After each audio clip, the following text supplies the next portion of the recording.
In this video, we'll be solving example problems in one-dimensional kinematics and freefall. We'll start from the beginning with easy problems and work our way up to more difficult problems. I'll put timestamps in the description for each problem in case you want to jump to a specific one if you need practice. In our first problem, we have some distances on an x-axis with some points labeled. If you run from point x to point y to point z in 4 seconds, what is your average velocity over this time period? Average velocity is defined to be the change in position over the change in time. The overall trip ends at the point z, which is at 8 meters, and the trip begins at point x, which is at 2 meters. The entire trip takes 4 seconds, so plugging this in, we get 6 meters over 4 seconds, which gives us 1.5 meters per second. In the next problem, a football quarterback runs 15 meters straight down the playing field in 2.5 seconds. He is hit and pushed 3 meters straight backward in 1.75 seconds. He then breaks a tackle and runs straight forward another 21 meters in 5.2 seconds. Calculate his average velocity for each interval and for the entire motion. Here again, average velocity is defined as displacement over time. In the first interval, he moves 15 meters in what we'll call the positive x direction, and it takes 2.5 seconds. This gives 15 over 2.5, which is 6 meters per second. Then he turns around and goes 3 meters in the other direction. We'll call this the negative x direction, and it takes 1.75 seconds.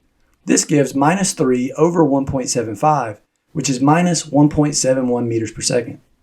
For the third interval, he again goes forward, this time 21 meters, and it takes 5.2 seconds. 21 meters over 5.2 seconds gives 4.04 meters per second. Now the overall motion. He travels 15 meters in the positive x direction, then turns around, so we'll subtract 3 meters, and then he goes forward again, so we'll add 21 meters. This gives a total displacement of 33 meters. The time always ticks forward, so we'll add up all the times, and this gives a total time of 9.45 seconds.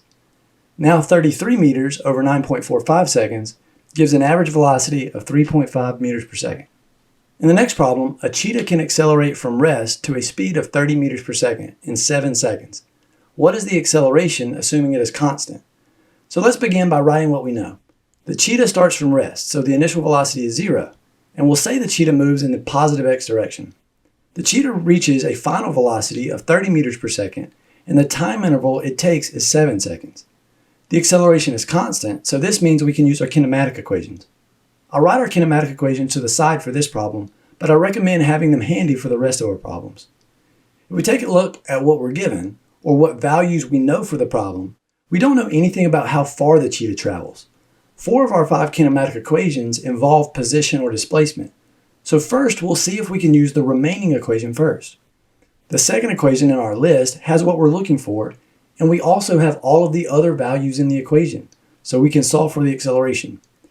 If this was not true, we would need to solve for the displacement using another equation before proceeding.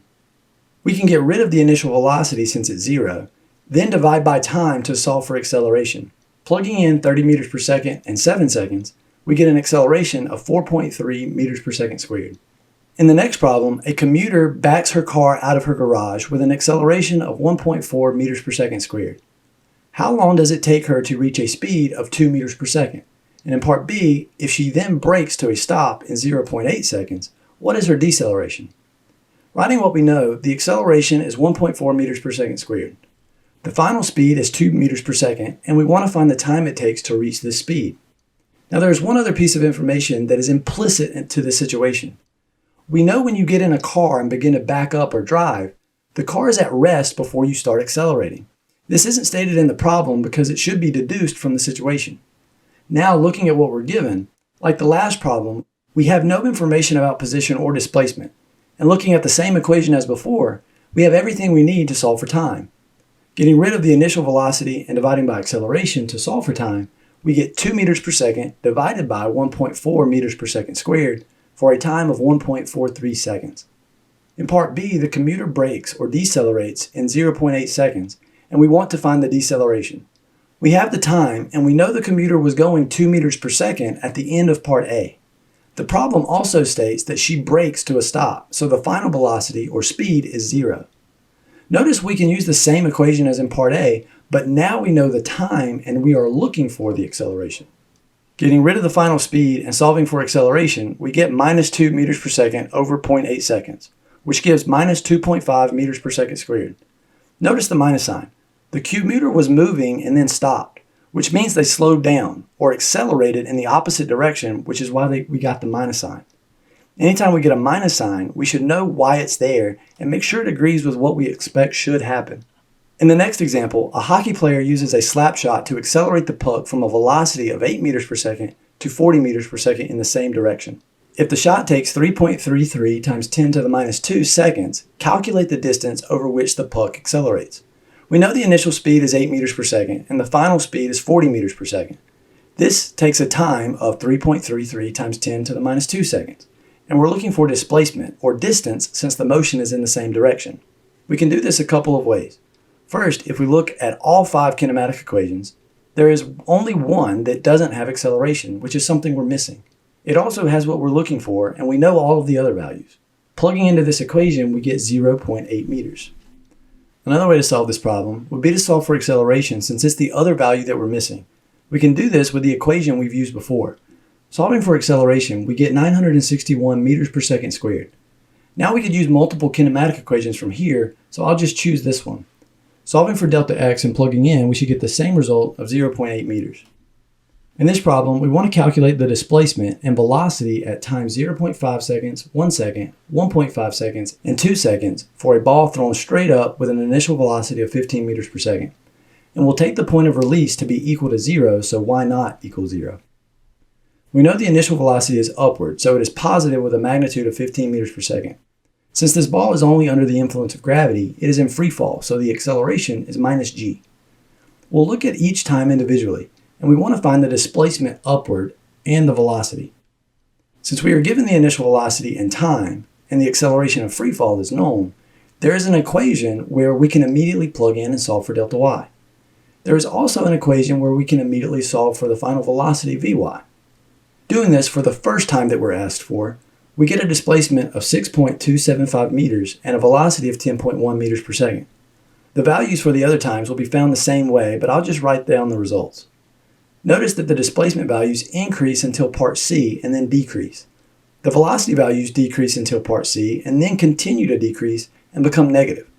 This shows the ball is slowing down as it goes up, and eventually it reaches some max height. Then it begins to fall, so the displacement goes down, and the velocity changes direction since now it's moving downward. In this problem, a basketball referee tosses the ball straight up for the starting tip-off. At what velocity must a basketball player leave the ground to rise 1.25 meters above the floor in an attempt to get the ball? We know a basketball player will just move upward, so the displacement is positive 1.25 meters. Once the basketball player leaves the ground, they are in free fall, so the acceleration is minus g. Since they will jump a total of 1.25 meters, this height will be their maximum height, and they will stop moving forward, so the final velocity or speed at this point is 0. And finally, we're looking for the initial velocity or speed upward. The first thing to notice in this problem is that we don't know anything about time. So our first step is to go to our kinematic equation that does not have time and see if we can solve for what we're looking for. In this case, we can. We get rid of the final velocity and solve for the initial velocity. We technically will get 2 solutions when we take the square root of the right side, but we know the velocity should be upward initially, so we can take the positive result. Plugging in, we get an initial velocity of 4.95 meters per second. In this problem, we want to calculate the height of a cliff if it takes 2.35 seconds for a rock to hit the ground when it is thrown straight up from the cliff with an initial velocity of 8 meters per second.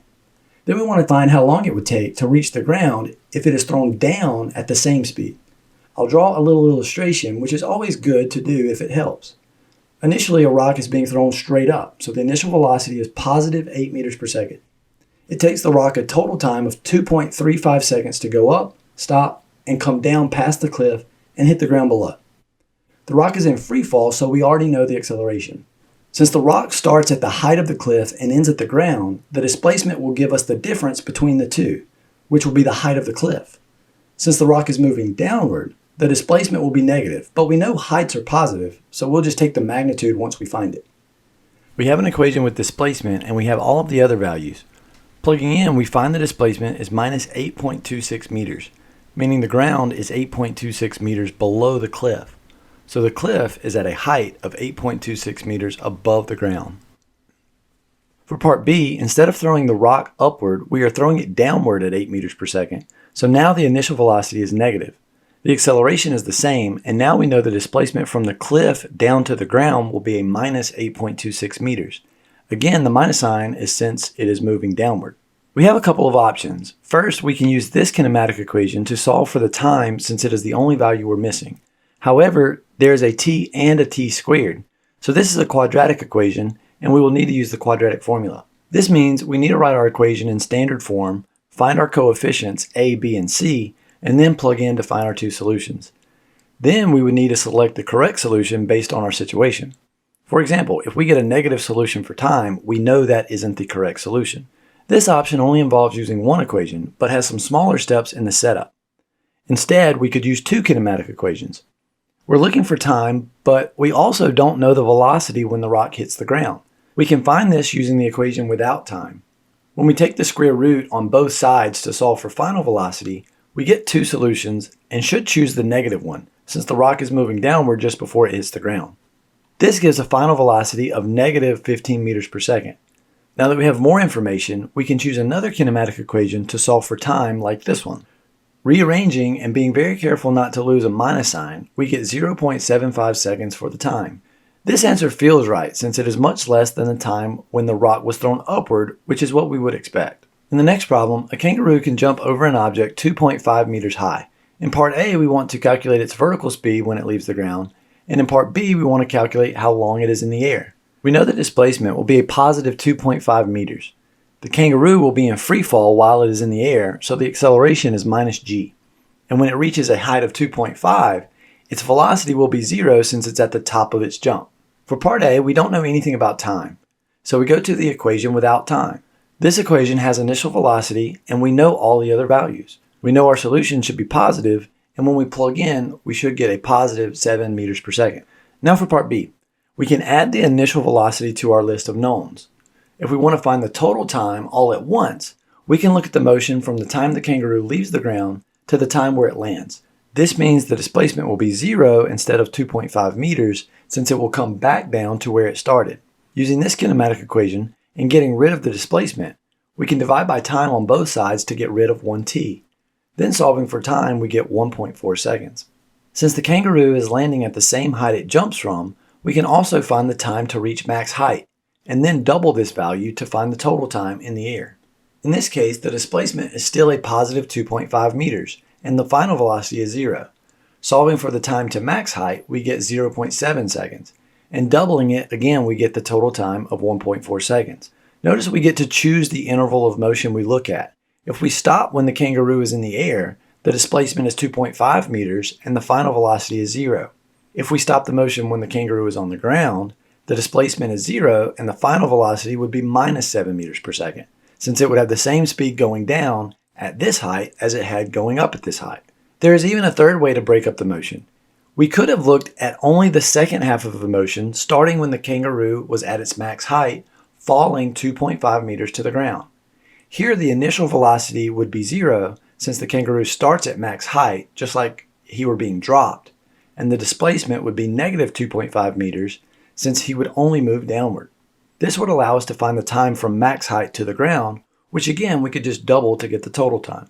In this problem, a coin is dropped from a hot air balloon that is 300 meters above ground and rising 10 meters per second upward. For the coin, find the maximum height reached, its position and velocity 4 seconds after being released, and see the time before it hits the ground. In this problem, the coin will start at a height of 300 meters. Since the coin is initially moving at the same speed as the hot air balloon, when it is released, its initial velocity is not 0, but a positive 10 meters per second. The coin will be in free fall when it is released. Since we are looking for the max height, the final velocity will be 0. So far, we know nothing about the time it will travel, so we start with the kinematic equation without time. Since we know the initial position and want to know the specific height the coin reaches, we'll write the displacement as y minus y naught and solve for y. Doing this, we get rid of the final velocity, which is 0, then we move over our 2g by dividing, and finally we add the initial position. Solving for the final position or max height, we find the coin reaches a height of 305 meters, meaning it traveled an additional 5 meters upward before falling back down. In part B, we've released the coin and want to know the position and velocity after 4 seconds. Since we're given the time, We can immediately calculate the position and velocity using these equations with the values we're given. Doing this, we get a position of 262 meters and a velocity of negative 29.2 meters per second. So after 4 seconds, the coin went up 5 meters, then fell down to 262 meters. And at this height, it is traveling downward at 29.2 meters per second. In part C, we want to find the time until the coin hits the ground. We can again use the quadratic formula to solve for the time using one kinematic equation, or we can use two kinematic equations. First, I'll use two kinematic equations, and then I'll solve it again to show we get the same answer when the quadratic formula. If we're not solving for the time right away with this kinematic equation, we'll need to use another to get more information. Since we don't have time, we can use the kinematic equation without time to find the only other piece of information that we're missing, the final velocity when the coin hits the ground. Here we know the solution should be negative since the coin will be moving downward, and we'll plug in and solve to find the final velocity is negative 77.3 meters per second.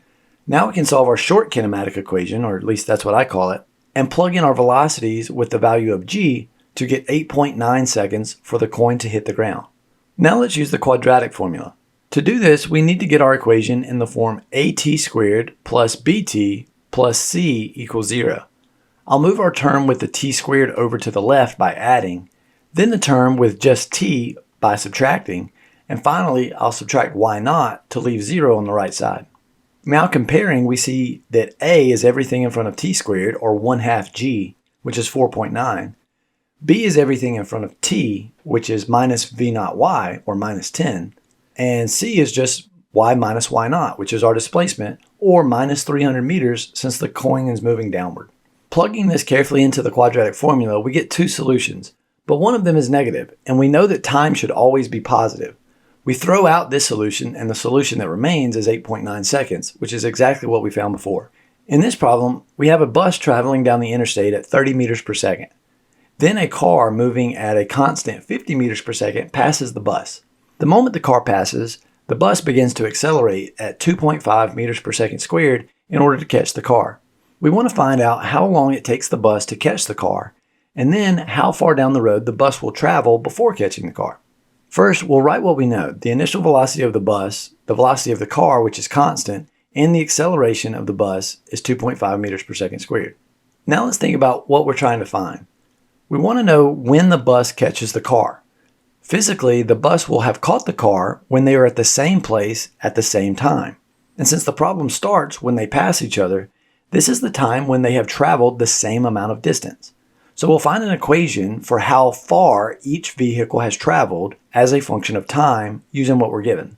The bus is accelerating, and we know the initial velocity, so we'll use this kinematic equation for the distance the bus has traveled. The car does not accelerate, so we can use the same equation but without the term with acceleration since it's 0. Now, if our condition is for the car and bus to be at the same place or to have traveled the same distance, we'll set our equations equal to each other and then solve for the time. Doing this, we can divide everything by t since there is 1 in every single term, and then we're left with only 1 t, which we can solve for. Doing this and plugging in our velocities and acceleration, we find they meet after 16 seconds. Now finding the distance traveled is easy. We know they must have traveled the same distance, and we have an equation for the distance traveled by each vehicle, so we can use the time we just found and plug it into either equation. I'll plug it into both just to show that we get the same result, and here that is 800 meters. In this problem, we're imagining you are going to the roof of a tall building to test your physics skills. You are 46 meters above the ground, and your least favorite instructor, which is 1.8 meters tall, is walking along the side of the building. You know he walks at a steady 1.2 meters per second, and you want to drop an egg to hit him in the head when he walks by. We want to find how far away the instructor should be when you release the egg. First, I'll draw a picture to make sure we understand what is happening. The instructor is traveling in the x direction, and our egg will be traveling in the y direction. So here we are combining two one-dimensional problems. The first thing to notice is that our egg does not need to fall 46 meters if we want it to hit the instructor's head because he's 1.8 meters tall. Second, the instructor is moving at a constant speed, and there is only one equation for objects moving at constant speed. This equation is the displacement is equal to the velocity times time. We're looking for the displacement, and we know the velocity, so the only thing we're missing is the time, and the time it takes for the instructor to walk under the egg should be the same amount of time it takes for the egg to fall if we want it to hit his head. So we'll find the time it takes for the egg to drop 46 meters minus 1.8 meters. We know the initial and final positions of the egg. The initial velocity is 0 since it has dropped, so we just need to solve for time. Doing this, we find it takes 3 seconds for the egg to fall to the height of the instructor's head. Now we need to know how much ground the instructor will cover in 3 seconds. Plugging this into our equation, going 1.2 meters per second for 3 seconds means the instructor should be 3.6 meters away when we drop the egg.